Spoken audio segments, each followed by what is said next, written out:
Mas, para se acolherem ao asilo de Fabiano, necessitavam pousar rente a nós, que lhes abríamos passagem prazerosamente.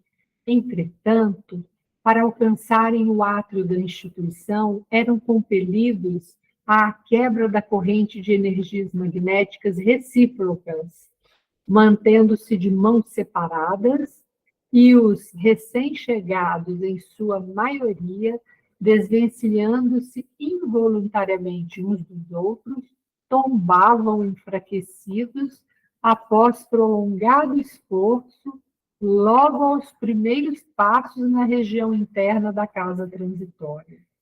Semelhavam-se, assim, às aves esgotadas em laboriosa excursão, depois de atingirem o objetivo que as fizera afrontar distâncias e tormentas. Na qualidade de aprendiz incipiente, angustiava-me a observação. Tudo, no entanto, fora previsto pelas autoridades administrativas do Instituto. Enfermeiros e macas, em grande número, estacionavam, não longe de nós,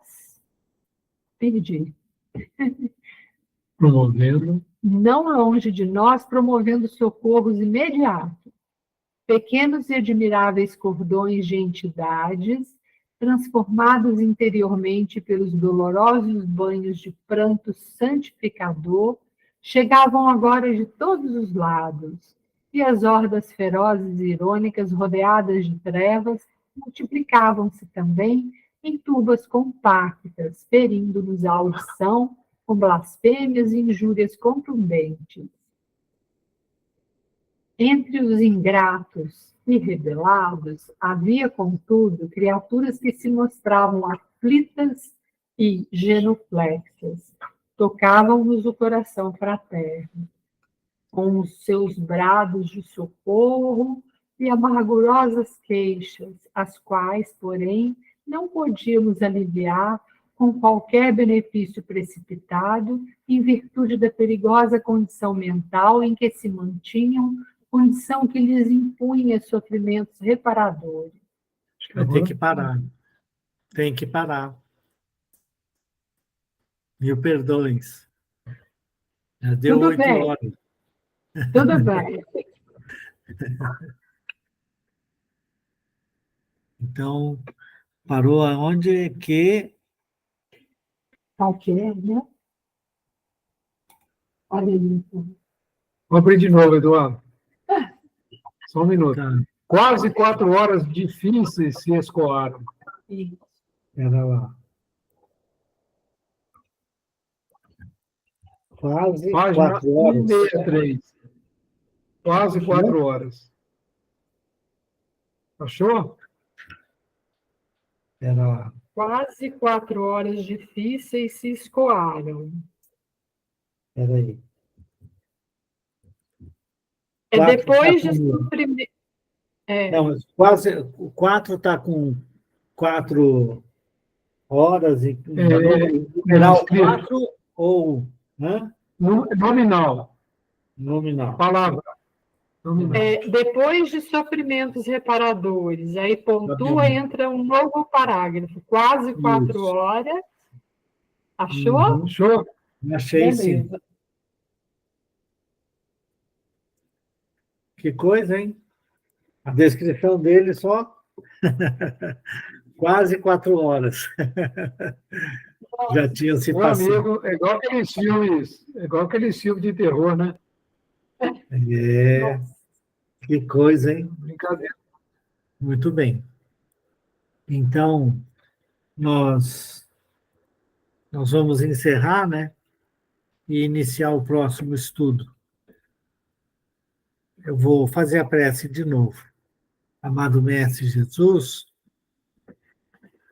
estamos profundamente gratos pelo amparo, pelo carinho da equipe espiritual para conosco. Agradecemos pela oportunidade desse estudo tão valioso, tão importante para todos nós, que nos alerta para a nossa condição de espíritos necessitados ainda de muita renovação interior. Pedimos, Senhor, que os companheiros que vão continuar agora na coordenação do estudo, que começa, sejam fortalecidos, sejam intuídos para chegarem sempre ao ponto mais importante para todos nós, naquilo que vai ser lido e comentado. Profundamente gratos e certos do amparo divino, nós encerramos o estudo das 7 horas e iniciamos o estudo das 8 horas.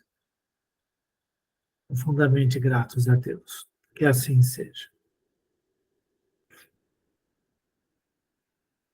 Muito bem. Hoje o Genivaldo vai estar conduzindo, né, Gê? Os estudos. Boa noite. E eu queria pedir Oi, desculpa, boa porque eu noite. só lembrei de ligar a gravação no finalzinho da leitura, viu? Vocês me perdoem. Genivaldo, com alegria de sempre. Tamo junto.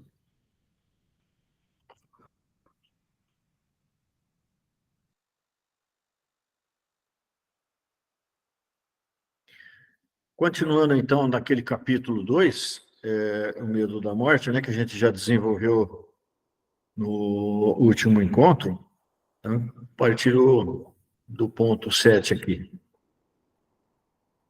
A ideia de que o trabalho progressivo que se realiza na Terra nada conta para a felicidade futura e a facilidade com que se acredita adquirir essa felicidade por meio de algumas práticas exteriores e até mesmo a possibilidade de comprá-la por dinheiro, sem uma série de reforma de caráter de hábitos, realçam o valor dos prazeres terrenos. Então, veja só, a ideia que se fazia, ou a ideia que se faz ainda, né, em torno da aquisição, vamos dizer assim, da condição do pós-morte, é baseada em algumas concepções na repetição de determinados rituais, né, ou ritualísticos, né? Então, por exemplo, a extrema unção, ou a confissão, ou se fazer missas, se fazer encomendar, né, rezas, acendimento de velas e coisas assim que são práticas muito antigas, né? Elas advêm, essa coisa da vela, por exemplo, elas advêm do judaísmo, né? Então não é a prática exterior que vai garantir o meu pós-morte, né? Ou garantir que eu fique numa situação melhor. E durante algum tempo as pessoas compravam as indulgências, né? Ou compravam lotes no céu, né? Como uma tentativa aí de se garantir, né? Essa ideia também ela tem raízes muito profundas. Quando a gente vê o Egito, por exemplo, com as múmias, né? Onde as pessoas faziam todo um ritual, toda uma preparação, vamos dizer assim, para garantir no pós-morte coisas da vida material, né? Comidas, escravos e coisas do tipo, né? E isso, de alguma forma, vai infiltrando, né, na formação das culturas e das religiões posteriores, né, e sob formas e nomes variados, mas é uma coisa assim que vai ficando, né. E o grande ponto não é levar da matéria para o lado espiritual, né, não é isso. Não é isso que garante. E sim, ao contrário, né, a gente fazer na matéria o campo de trabalho, o campo de ação, e levar, com o resultado, com as benesses que a gente colher dessa ação, a nossa situação posterior, ou a nossa situação no pós-mortem.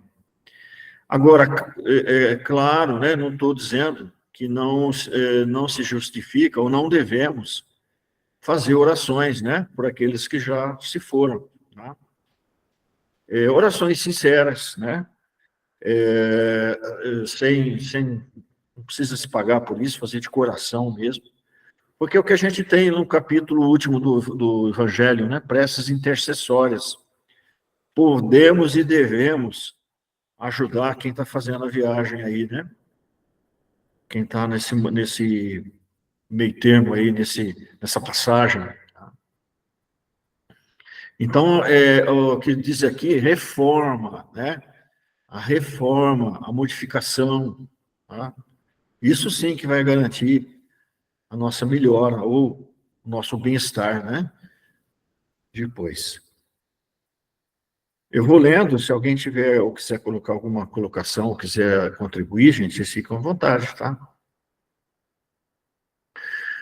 Mais de um crente diz intimamente que, já que seu futuro está assegurado pela realização de certos ritos, ou por dádivas póstumas, que não o privam de nada, seria inútil impor a si sacrifícios ou incômodo qualquer em proveito do próximo, uma vez que se pode obter a salvação trabalhando cada um por si. Né? Aqui, nós que somos reencarnacionistas, nós que acreditamos na lei de ação e reação, temos aí, vamos dizer assim, um grande ponto, um grande fundamento da questão da justiça, né? Da questão do bom entendimento das coisas que nos cercam, né? Dos sofrimentos, etc. Né? Mas, perigosamente, a gente vê alguns irmãos que têm uma atitude errônea a esse respeito. Então, veja só, se ele está passando por isso, é que ele tem que passar, porque na outra encarnação ele fez, e eu não movo um milímetro para poder auxiliar esse meu irmão, né?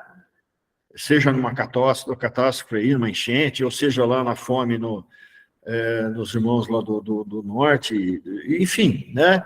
Não estão passando isso, porque na outra encarnação fizeram isso. Não, a gente não pode ser. Não me interessa, não me importa o que ele foi, o que eu posso fazer para diminuir o sofrimento dessa pessoa, tá?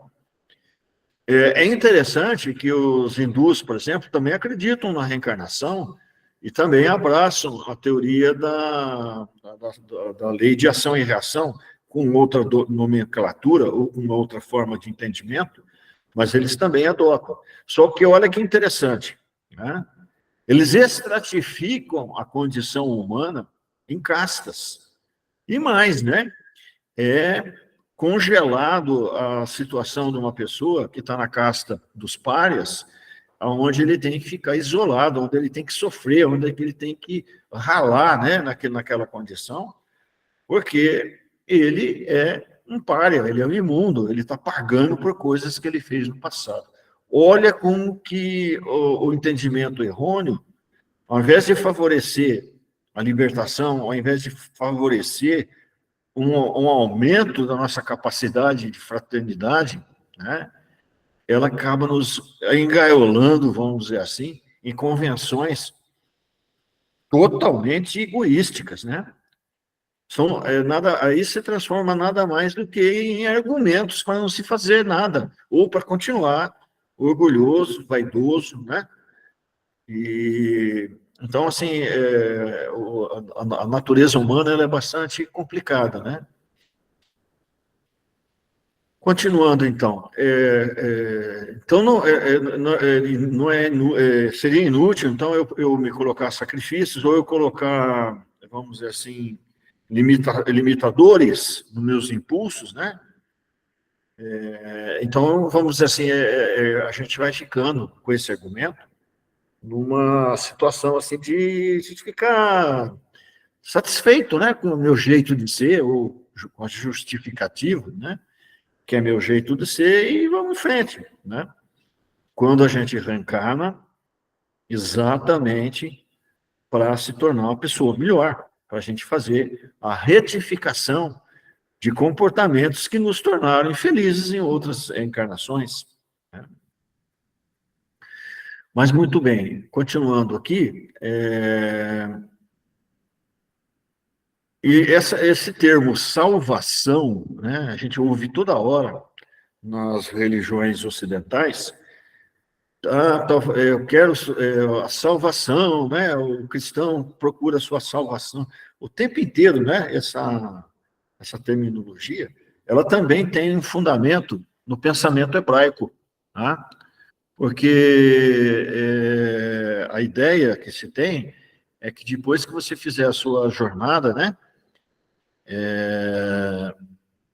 Metaforicamente, depois que você atravessar o seu deserto, que você encontra a terra prometida, ou que você encontra um lugar de felicidade. E nesse lugar de felicidade que você reencontra os seus. Né? Então é bastante interessante isso. Então eu estou salvo, ou seja, não fiquei perdido nos caminhos do deserto, né? Ou nos perigos. Eu estou salvo, cheguei, né? No lugar seguro, ou no lugar onde eu reencontro os meus. E é bastante interessante, né? Essa exertia, né? É trazida aí no pensamento pelos gregos também, né?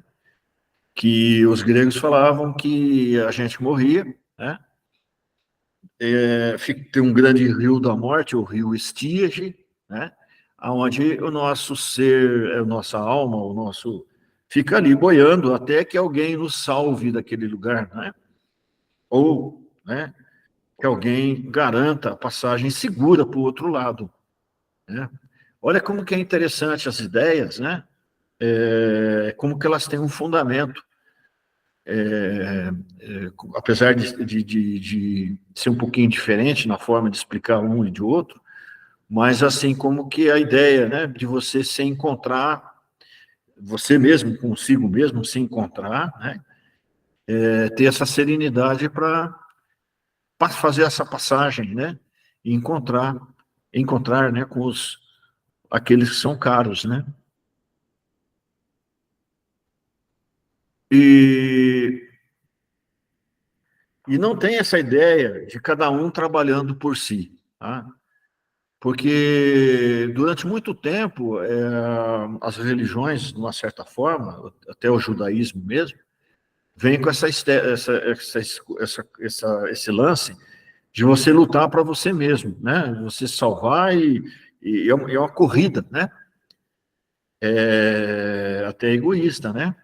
Eu já comentei aqui nesse grupo que existe mesmo uma concepção religiosa que fala que vão ser 130 eleitos, né? O resto vai ficar aí perdido, né? São 130 eleitos e se colocam, né? No meio desses eleitos aí e tal. Como que eu posso ser feliz no lado de lá, né?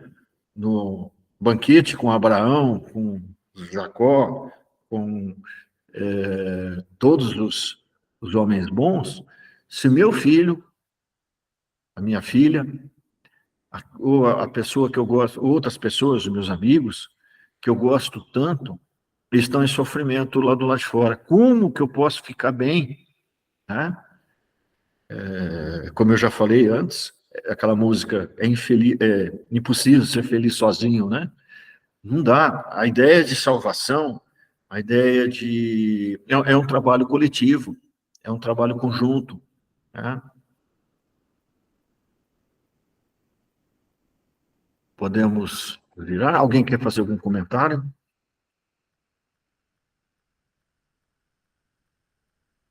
Então vamos em frente, se ninguém falar nada.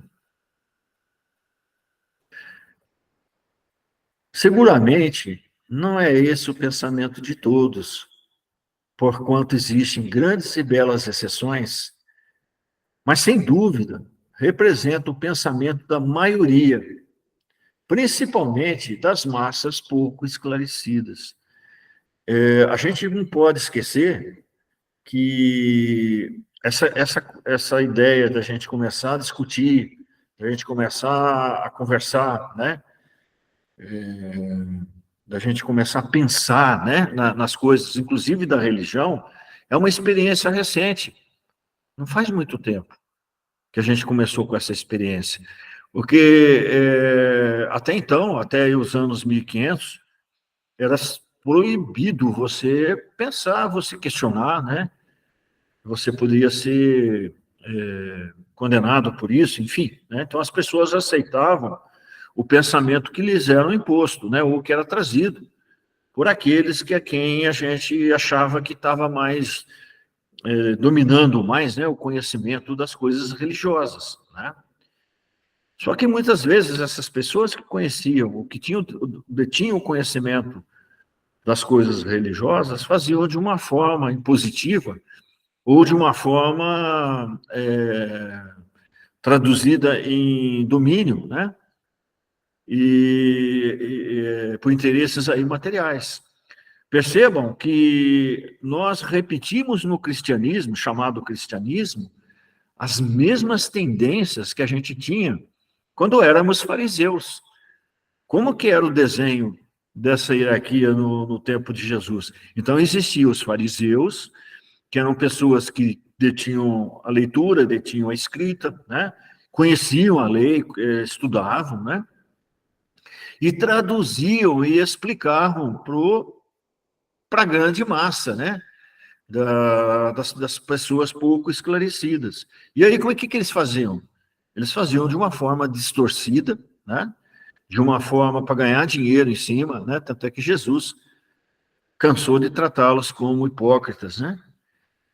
Então, percebam como é que a gente repete condicionamentos sobre a capa ou sobre a vestimenta de outras religiões, porque somos nós mesmos que estamos reencarnando.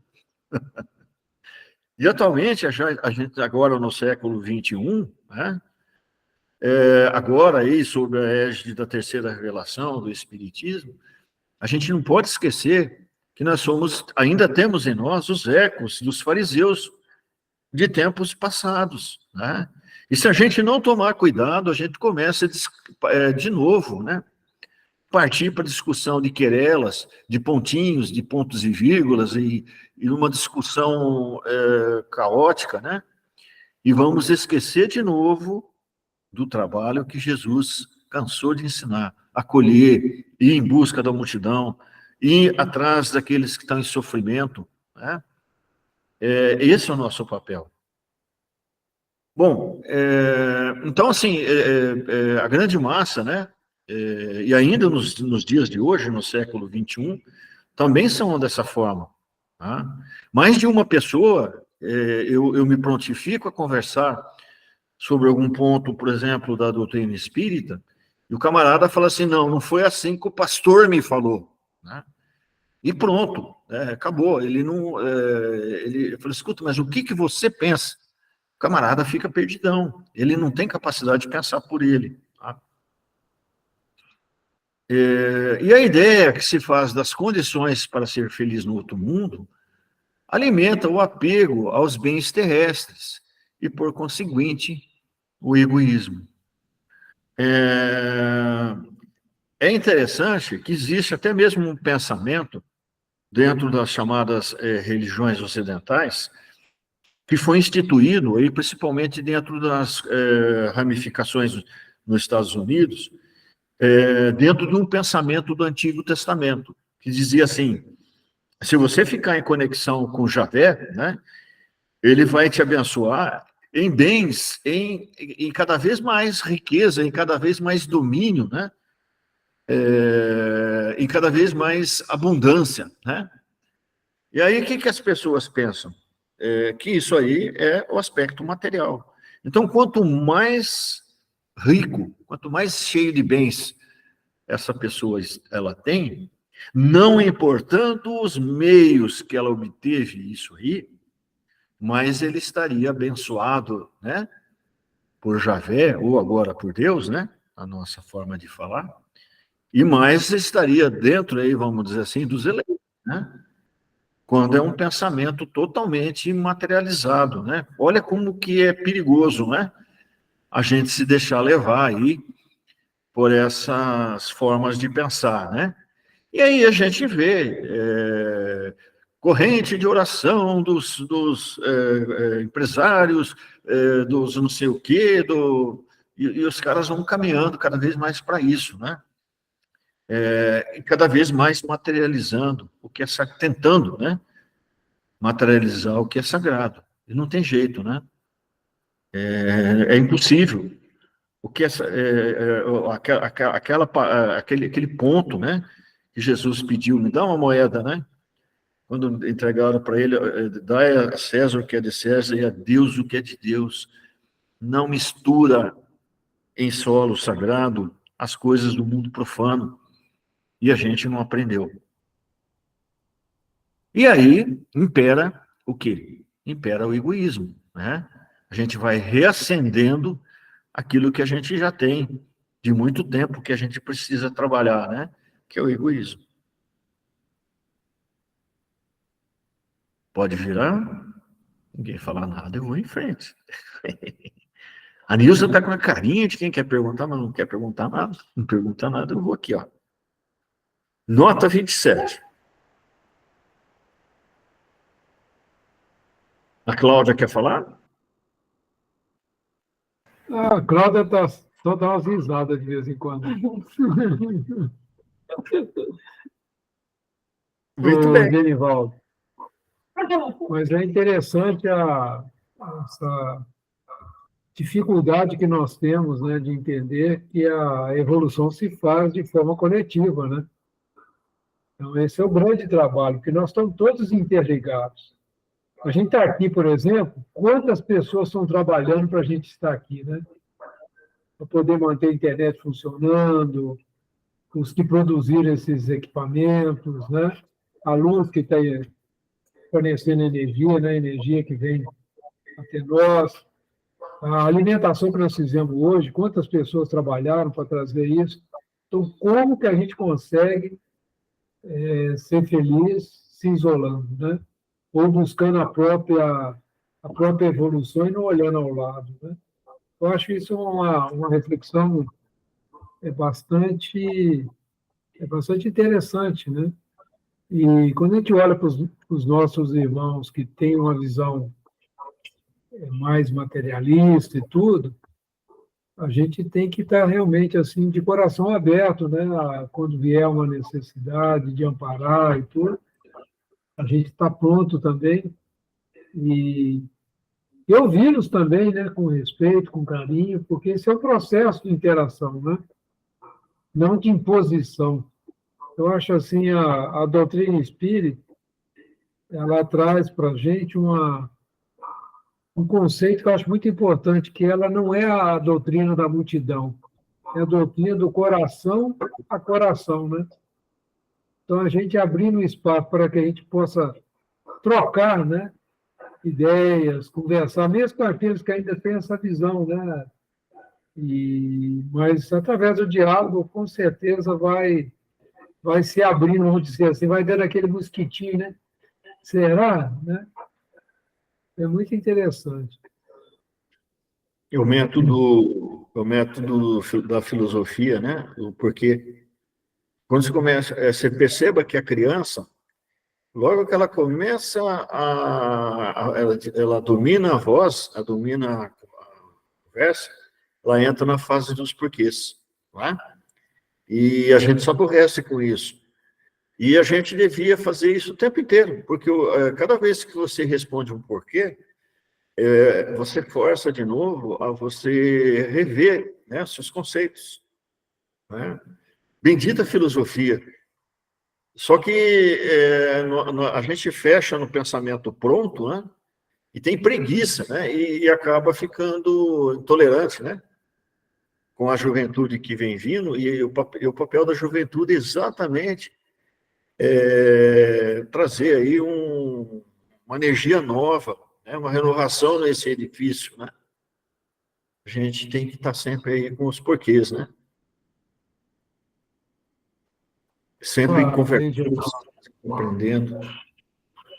Tem um filósofo que deve conhecer, Karmal, né?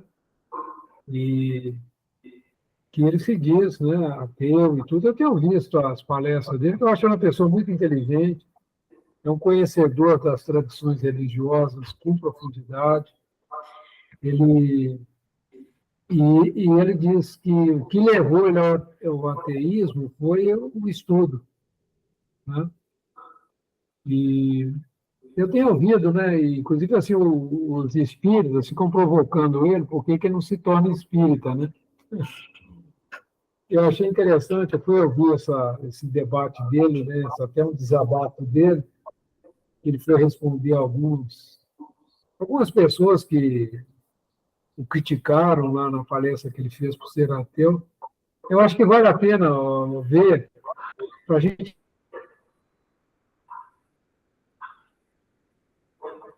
ter uma ideia se o ser humano está muito assim, que acredita que toca, que sente, que vê, que prova, né? O ser humano muito preso à questão da ciência, né? E só acredita naquilo que pode medir, né? E, e eu achei interessante ouvir, porque a gente algumas vezes debate com alguns espíritos, né, que têm essa visão, né? Você vai conversar com eles, é algo assim muito, muito delicado, né? Porque eles falaram para ele assim, a questão do conceito de Deus, né? E, e ele fala assim, então me prova, né, que Deus existe, né? Como provar? É o que Né? o pessoal. Porque sem fazer uma reflexão, é quando você olha para o seu corpo, por exemplo, e fala assim, como que pode existir algo tão perfeito, tão sincronizado, né? A minha capacidade de pensar, de refletir, sem ter uma causa primeira, sem ter uma causa primária, né? E a gente vê a dificuldade, muitas vezes, que alguns espíritos extremamente inteligentes, como esse senhor, que eu respeito muito, de fazer de abrir o coração para isso, né? Não como crítica, eu acho que é um direito de todos nós, nada deve ser imposto. Mas achei muito interessante, não sei se você já teve a oportunidade de ouvi-lo, Genival. E eu fiquei lembrando de alguns diálogos com alguns espíritos, né? De extrema inteligência, extremamente materialista, né? E com argumentações muito parecidas com a do nosso irmão Carvalho. Eu achei interessante isso, né? Fiquei pensando, refletindo muito, e fala assim, e não é nossa tarefa tocar esses corações, né? Isso é tarefa de Jesus, né? Isso está acima da nossa capacidade. Mas como muitas vezes assim a pessoa vai nessa direção, né? Fico curioso. Aham.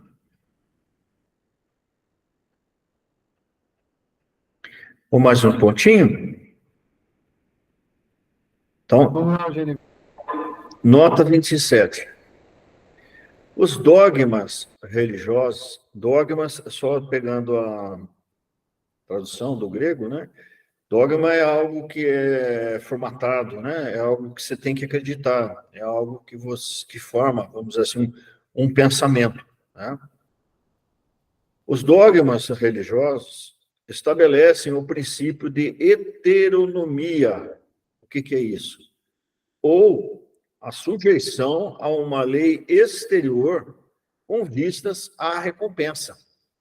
Então, o que move a pessoa, no primeiro ponto, é aquela preocupação da recompensa. Eu vou fazer porque eu quero ser salvo, ou eu vou fazer porque eu quero ir para nosso lar. Tá? Eu vou porque eu quero para mim, né? É diferente no segundo momento, quando a gente começa a caminhar a religião com o fundamento da ética, das leis morais. Ora, eu não vou fazer aquilo não é porque eu quero ganhar o céu, é porque isso não é certo, eu fazer isso com o meu semelhante. E a consequência de eu bem proceder dentro das leis morais, numa sequência, no encadeamento lógico, vai me dando futuro, ou vai me dando uma condição futura melhor. Tá? Mas não que o objetivo, não que o move o primeiro, né, que me articulou para isso, tenha sido a preocupação com eu. Né?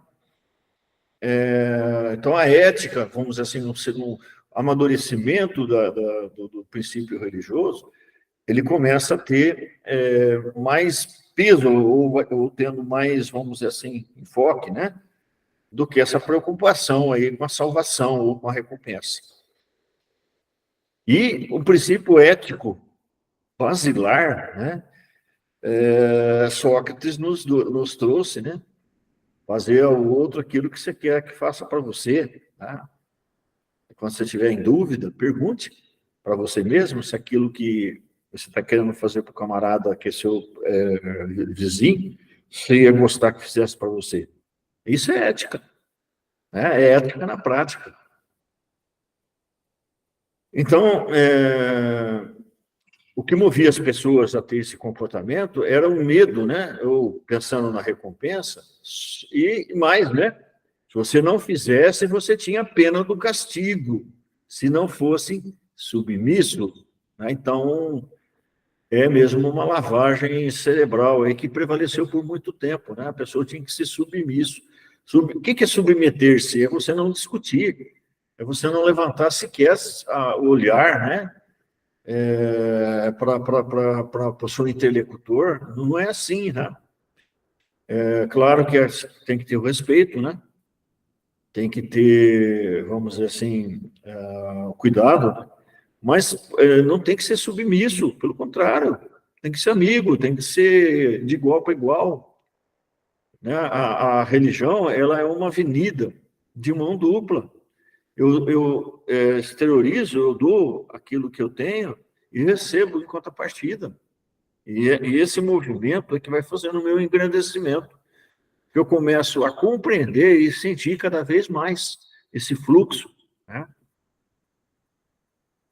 Agora, se eu ficar baixando a cabeça, chega uma hora, tá? Que isso explode em revolta, né? Porque o ser humano ele não convive muito tempo com a injustiça. Tá? E aí a gente vê o que aconteceu com as explosões de revolta, que nem foi a Revolução Francesa, que nem foi a Revolução na Rússia, né? Que nem foi a Revolução Camponesa na Idade Média. Então, quando ela explode, é muito terrível, porque não é um sentimento bem traduzido, não é uma condição bem compreendida, é uma imposição. E tudo que é imposto explode. Né? Realmente, os animais progridem pelo condicionamento do prazer e da dor. Então, num primeiro momento, nós éramos instintos. Os animais são instintos, né? Então, eles vão respondendo pelo condicionamento do prazer e da dor. Né? Eles vão respondendo, eles vão aprendendo, né? Pelo estímulo, né? Então, a gente vê os animaizinhos no circo, né? O macaquinho, quando ele acerta, o tutor dele lá, o cara que está treinando ele, vai lá dar um amendoizinho, né? Quando ele erra lá o exercício lá no circo, ele apanha, né? Então, dor, prazer, né? Mas a gente já passou essa fase, né? Agora a gente já está num outro tempo de entendimento, né? Agora, cabe ao espírito humano a evolução pelo esforço da vontade. Mas para eu ter vontade, eu preciso me conhecer, né? Será que a vontade que eu estou tendo, ela é correta? Será que ela está dentro de um princípio, vamos dizer assim, ético? Eu tenho que me conhecer. Sendo a felicidade proporcional ao mérito das conquistas intelecto-morais de forma autônoma. Então, o que vai acontecendo no segundo momento, né? A gente começa a fazer esse trabalho, vamos dizer assim, de crescimento intelecto-moral. As duas asas que o Emmanuel se refere, né? Que vai dar à criatura os voos sublimes, né? De uma forma autônoma, claro, que quem tem que me... o maior conhecedor de mim sou eu mesmo. Eu que todo dia estou aqui com a minha consciência, eu que estou aqui todo dia com meus arrependimentos, ou com as minhas alegrias das poucas conquistas que eu tenho, né? Eu que tenho a vergonha de mim mesmo muitas vezes, eu que tenho orgulho, vaidade, prepotência, sou eu. Tá? E quanto mais eu for conhecendo isso e for trabalhando de uma forma autônoma, sem ninguém impor nada para mim, melhor, né? Eu vou fazer minha evolução mais segura. Qual é o melhor caminho para a evolução? Conhece-te a ti mesmo. Bom, mais um trechinho?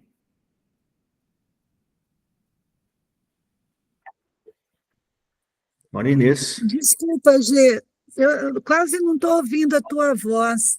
Tem algum problema com a microfonia? É o meu celular? Porque estava tudo bem, de repente eu quase não te ouço. Vamos ver os outros universitários. Como é que está aí? Alguém dá um retorno para mim? Para mim está bom, Genival, o som está perfeito. Para mim Aqui está perfeito também.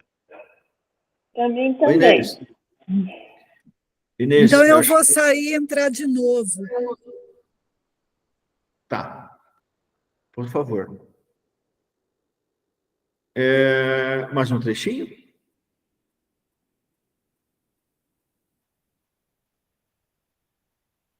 Acrescentemos, ademais, o fato de que tudo nos costumes concorre para que se lamente a perda da vida terrestre e se receie a passagem da terra para o céu.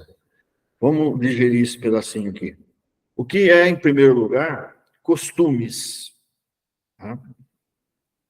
Costumes a gente pode se entender como uma série de práticas que uma sociedade adota. Tá? Então, é costume na sociedade do Oriente a mulher ficar lá atrás, andando atrás do homem. Antigamente no Japão também, né? Agora no Japão moderno, não. A mulher não abre a boca para nada, ela não tem direitos. Então, isso é um costume. Tá? E aí o que acontece? Com o passar da evolução da sociedade, é um costume escravizar pessoas. Tá? É um costume, mesmo nos dias de hoje, e se buscar meninas lá no interior do Nordeste, tadinha, né? Ela não... a família tem muitas crianças, eu vou levar para eu criar essa menina como se fosse minha filha, e levo ela para ser minha empregada doméstica, né? Em regime de doação diuturna. Né? Então, é costume, não é? E os costumes precisam ser modificados, né? Porque quanto mais a gente evoluir, mais a gente tende a se distanciar das práticas que são errôneas.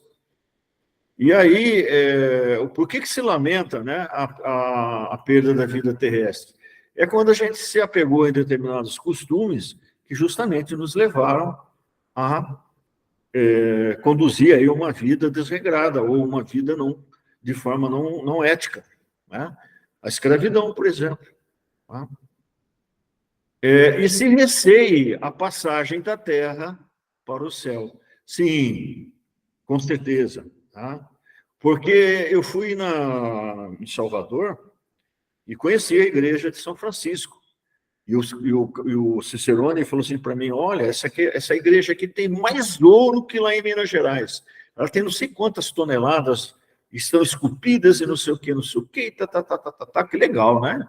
E eu olhei, muito bacana, muito bonita, é uma arquitetura, eu adoro história, né? E aí eu perguntei para ele, escuta, e como é que ela surgiu? Ela surgiu porque o fulano de tal, ele falou o nome lá do fazendeiro, do cacaueiro, do senhor de escravos, etc. Né? E estava chegando perto de morrer, o que começa a acontecer? Ah, não, mas a lei me permitiu escravizar pessoas. A hora que o barco ia buscar escravos lá na África e voltava, tinha até capuchinho lá abençoando para que corresse tudo bem na viagem. Né? Então, eu estava coberto de costumes, não é? Mas a minha consciência, ela é danadinha, né? Ela grita que eu fiz errado. Eu tenho pesadelos à noite e eu estou muito próximo de morrer. Aí, como é que eu posso fazer? para consertar isso. Então, eu mando uma igreja, uma enorme, né? Eu pego todo aquele ouro que eu absorvi aí, utilizando de costumes, né? E faço aquela coisa maravilhosa, como uma tentativa de garantir a passagem para o céu. E mais, hein? Eu exijo que eu seja enterrado lá na cabeceira do altar, lá, e está mesmo, o coronel está lá, tá? Enterrado lá na... Ele é o primeiro lá no pezinho do altar, lá em cima mesmo. Tá? Tá garantido, não está? O lugar dele na eternidade. Então é isso que mobilizou, né, determinadas pessoas. E não é assim, né? Não é dessa forma. A gente tem que repensar, né, os nossos costumes, as nossas formas, os nossos relacionamentos, né? Porque a gente tende, infelizmente, sempre a se acostumar e apegar com aquilo que é favorável para nós, né? Infelizmente. Vamos virar mais um tiquinho. A morte é cercada de cerimônias lúgubres que aterrorizam mais do que despertam a esperança. Então, realmente, é um espetáculo, né? E isso tem raízes aí antigas, tá? As carpideiras, na antiguidade, né? No judaísmo, eles contratavam mulheres lá para ficar arrancando os cabelos e gritando, mesmo que tivesse todo mundo dando graças a Deus que o cara foi embora, né? Mas tinha que fazer o teatro, né? E mais, né? Usar cores escuras, cores lúgubres, se encher de objetos, tudo que leva, vamos dizer assim, a uma questão de condolência, né? Por que isso, né? Porque é uma forma de incutir terror, incutir medo. Você quer dominar uma pessoa, entre aspas, pela religião, utilize o medo, né? Que você vai ter ele sempre preso ali. Então, é essa forma que as pessoas que detinham aí, vamos dizer assim, os cargos na hierarquia religiosa faziam, né? E só eles que podiam abençoar, né? Estou falando dos fariseus agora. Só eles que podiam fazer a bênção. E se não fizesse a bênção, a pessoa não percorria o caminho, né, da jornada pós-morte. E uma série de coisas, né, que foram sendo trazidas aí até os nossos dias, né? E aí você pega determinados povos e enxergam como uma festa, né? O camarada se libertou, ele foi em busca de seus ancestrais. Então, se faz festas, né? Porque ele vai, né, para encontrar os ancestrais e mais, né? É mais um amigo que eu tenho lá do lado de lá que vem alertar a tribo aqui as coisas que a gente precisa fazer para bem conduzir a tribo. Olha que pensamento magnífico. Eu estou falando dos nossos índios, né? Aí estou falando aí dos índios que são desprezados, né? Que não são compreendidos, e que eles fazem tudo como um coletivo, tudo como uma forma... ficam tristes, sim, né? Porque lá um sábio, um ancião da tribo, né? Mas ao mesmo tempo eles ficam felizes, porque ele foi de encontro aos seus ancestrais, e mais, é mais um amigo que vai vir aqui trazer intuições para mim. Olha que fantástico, que ideia de continuidade, que ideia de continuação, de pertencimento, e eu também um dia vou querer fazer essa jornada, né? E aí se faz, por que não se fazer festas, não é? Parece estranho o que eu estou falando? Se a gente como espírita entende que é uma libertação da pessoa, que ele está indo para a verdadeira pátria espiritual, por que não ficarmos felizes? Por que não, né? Claro que a gente lamenta a perda de um ente querido, de um amigo, da nossa mãe, do nosso pai, etc. Mas por que não saber que ele está agora na pátria espiritual, vamos dizer assim, numa condição até melhor, né? Sem tanto sofrimento que nós estamos. E mais, eu não perdi ninguém. Assim como os índios lá do Yanomami, eu tenho ele comigo. A hora que eu quiser pensar, a hora que eu quiser sentir, ele está do meu lado. Vamos aprender com os Yanomami, vamos aprender com os nossos ancestrais. E aí a gente vai ver que não tem nada de repugnante, né? Não tem nada de medo dessa coisa, não. Isso é muito tranquilo, faz parte do nosso ciclo, né? A morte, então, é cercada por cerimônias lúgubres, e não precisa ser dessa forma. Aterrorismo, né? As crianças, então, morrem de medo, né? E não compreendem o que é aquilo, né? O que é aquela gritaria, né? Que determinadas pessoas fazem, né? E não despertam esperança. Nossa, né? Se eu já estou ruim, a minha vida está tão complicada, com guerras, com etc. E ainda tem o futuro ainda mais incerto, é mais aterrorizante. Então, realmente, dá uma desesperança, né? Quando é retratada, é sempre com um aspecto repugnante, né? E nunca como um sono de transição, como uma coisa lógica, uma coisa natural, né? Um ciclo que vai acontecer, um ciclo da natureza ao qual nós pertencemos. Pode virar mais um tiquinho? Dá tempo? Dá.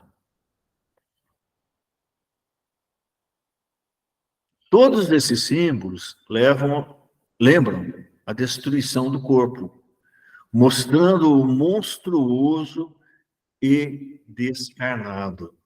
É interessante, todo filme que a gente assiste de terror, né, a gente nunca vê um fantasma bonito, né?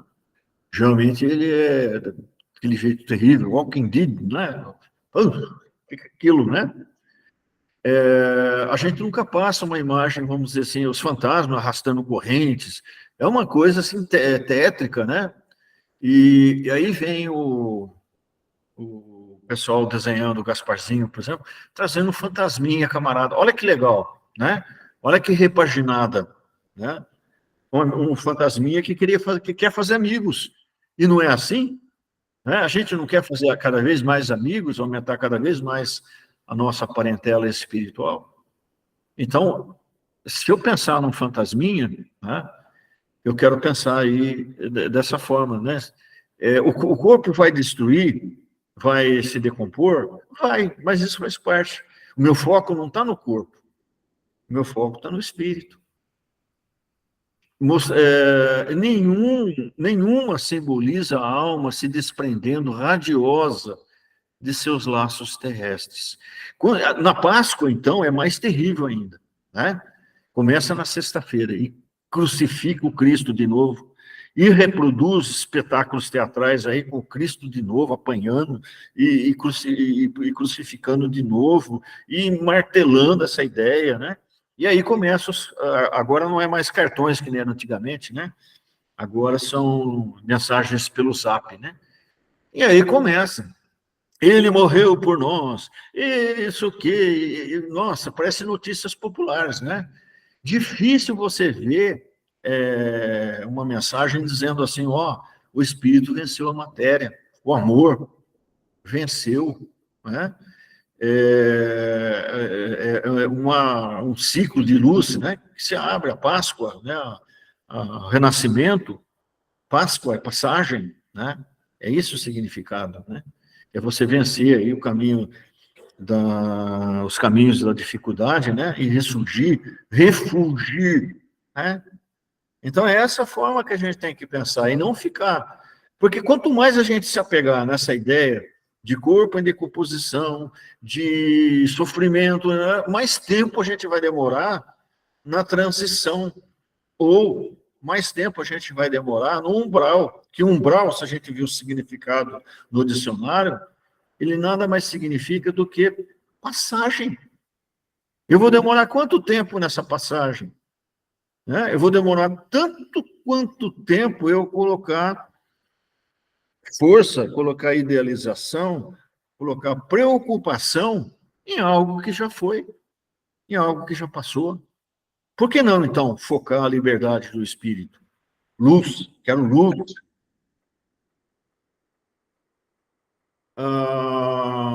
Então, aqui fala assim que a partida para esse mundo mais feliz, infelizmente, é acompanhada aí por lamentações daqueles que ficam, né?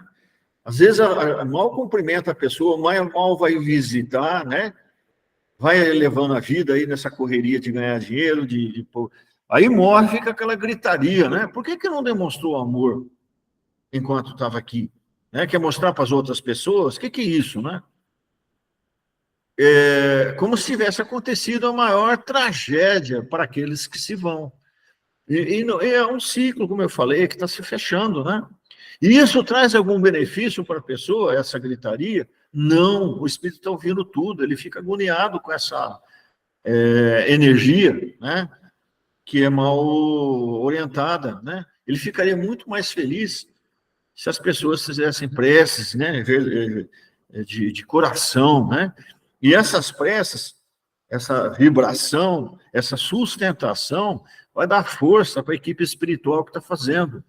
O desligamento, muitas vezes, dos laços perispirituais. Quando a gente está num velório, é que a gente não vê, mas muitas vezes a equipe perispiritual está fazendo ainda o desligamento dos laços perispirituais. E quanto mais a gente puder colaborar com serenidade, com bons fluidos, melhor. Tá? É nossa obrigação aí, como espírita, que a gente entende um pouquinho mais. Ficar contando piadinha nas rodas aí para os cantos, ou contando anedotas, ou falando mal da pessoa que morreu, não vai contribuir, pelo contrário, né? Damos-lhes um adeus eterno, né? Como se jamais fôssemos revê-los. Não é assim, né? Me lembro no enterro do seu Fausto, por exemplo, a Leda fez um discursinho lá na hora que ele baixou a sepultura e falou assim, até breve, Fausto. Até breve. Que bonito, gostei. É como se você estivesse despedindo de um amigo, né? Você está indo lá para o Espírito Santo, Cláudia, ou lá para Minas, né, Antônio? Eu falo para vocês, que seja uma boa viagem, até breve, né, que a gente se encontre. Muito em breve. Eu gosto de vocês, eu quero estar de novo, né, em convivência. É assim. E daqui a pouco é eu que vou, né, para o lado de lá. E a gente vai se encontrar, não é? Como é que nós estamos de tempo aí? Tem mais um tiquinho? Ninguém quer perguntar nada? Todo mundo caladinho, né, Genivaldo? Eu acho que eu sou meio intimidador, sabe? Será? Será que é isso? Eu acho que é, viu? Sei não, acho que a turma está pensativa, não está, não? O Eduardo colocou aqui, ó. Oi, Antônio e Genivaldo, preciso sair mais cedo, me desculpe.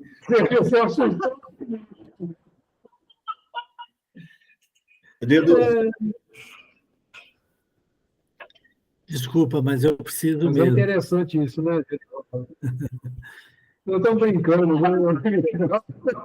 Desculpem, eu estou saindo, tá? Um abraço para vocês. Um Genivaldo, fim de semana. ô, Genivaldo, bem-vindo. Bem-vindo à quietude da turma.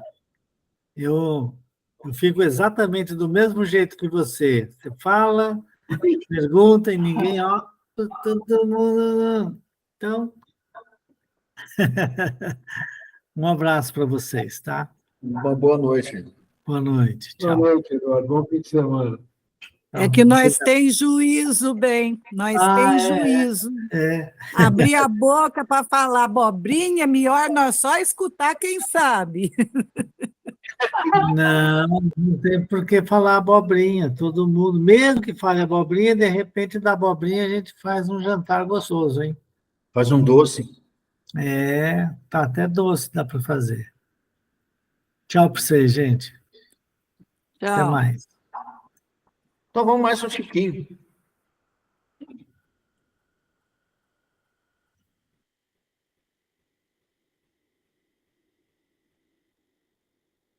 O que se lamenta por eles são os gozos desse mundo, como se não devesse encontrar outros maiores. Que infelicidade é comum que se diga.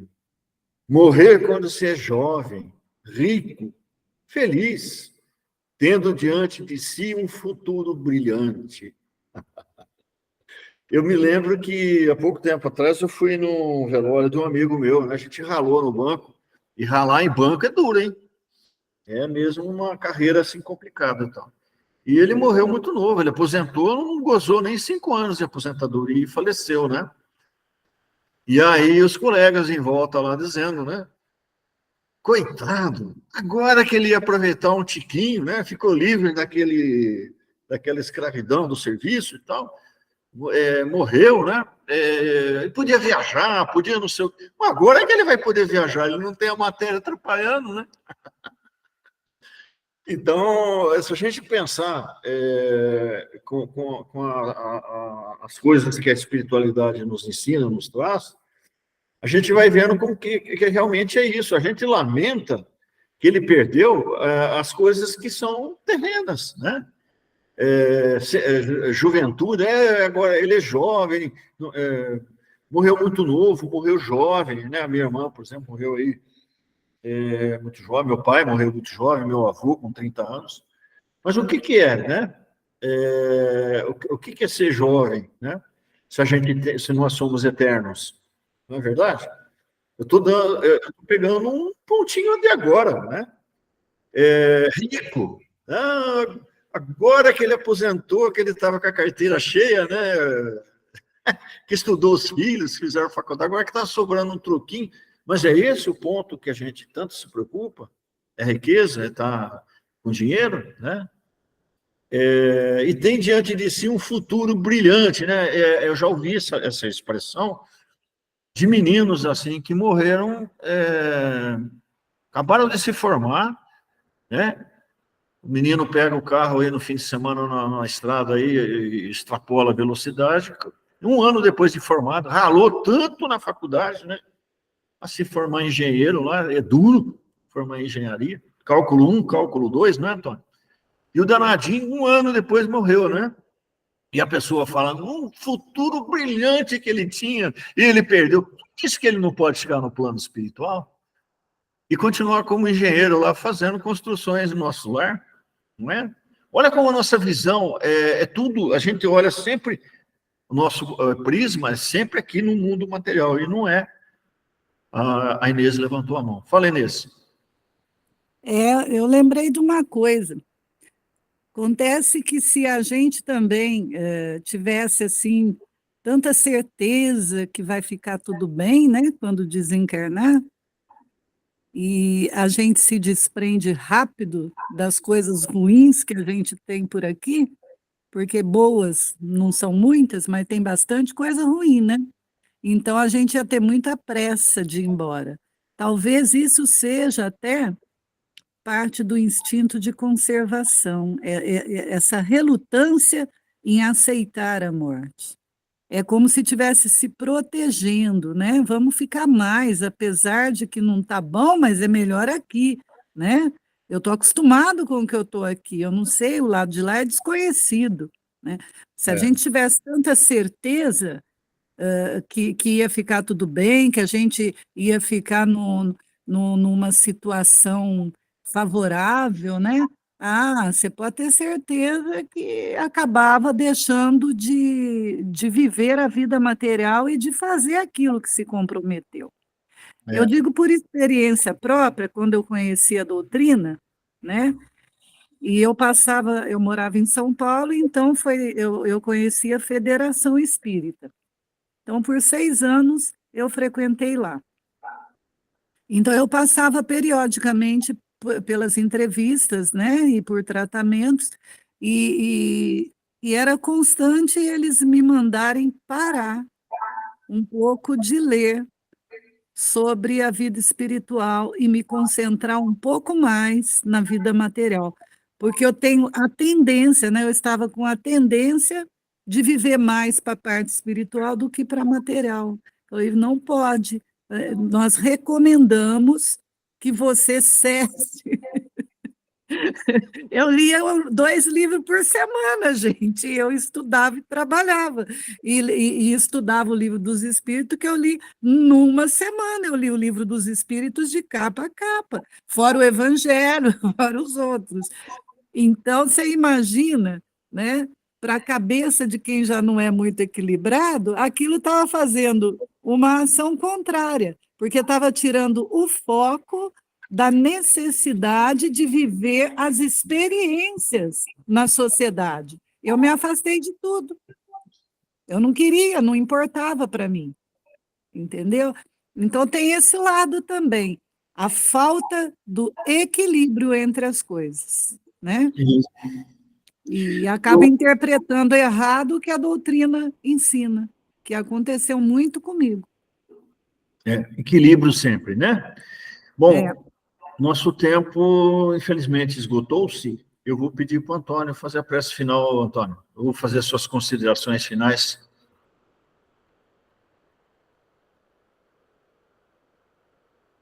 Você está sem... Antônio. Estou mudinho.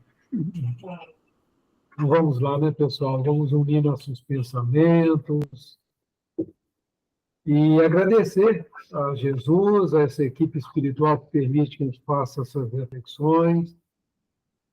E é importante a gente ir ganhando consciência da nossa vida eterna, né? Do que nos aguarda na medida que a gente vai trazendo o reino de Deus para os nossos corações, como nos ensinou Jesus. Aprendendo a amar a Deus sobre todas as coisas, aprendendo a amar o nosso próximo, sem qualquer senão, né? Sem nenhum mais, aceitando ele do jeito que ele é, amando, respeitando, não que a gente concorde com algumas atitudes, mas a gente aprendendo a amar como um irmão, né? Como um filho do mesmo pai. E assim, em gratidão, vamos orar unidos, né? A oração que Jesus nos ensinou. Pai nosso que estais nos céus, santificado seja o teu nome, venha a nós o teu reino, seja feita a tua vontade, assim na terra como em todos os céus. O pão nosso de cada dia dai-nos hoje, perdoe, Pai, as nossas dívidas, perdoe, Pai, as nossas ofensas, na medida que nós vamos perdoando aos nossos ofensores e aos nossos devedores. E, Pai, não nos deixes cair em tentação e livra-nos, Senhor, de todo mal. Que todos tenham um final de semana de muita luz, de muita paz. Que a família de vocês sejam abençoadas, né? Carregamos em nossos corações a fortaleza de pensamento e a certeza do amor de Deus presente em todos os momentos de nossas vidas. Muita luz, muita paz. Boa noite para vocês. Obrigada, boa noite. noite. E até amanhã, se Deus quiser. Até E amanhã. domingo não tem casa no domingo, hein? Bom Não final janta de aí. semana, pessoal. Então, um abração, gente. Fiquem com Deus. Falou, GG. Obrigado. Beijo, Nilson. Tchau. Beijão. Tchau.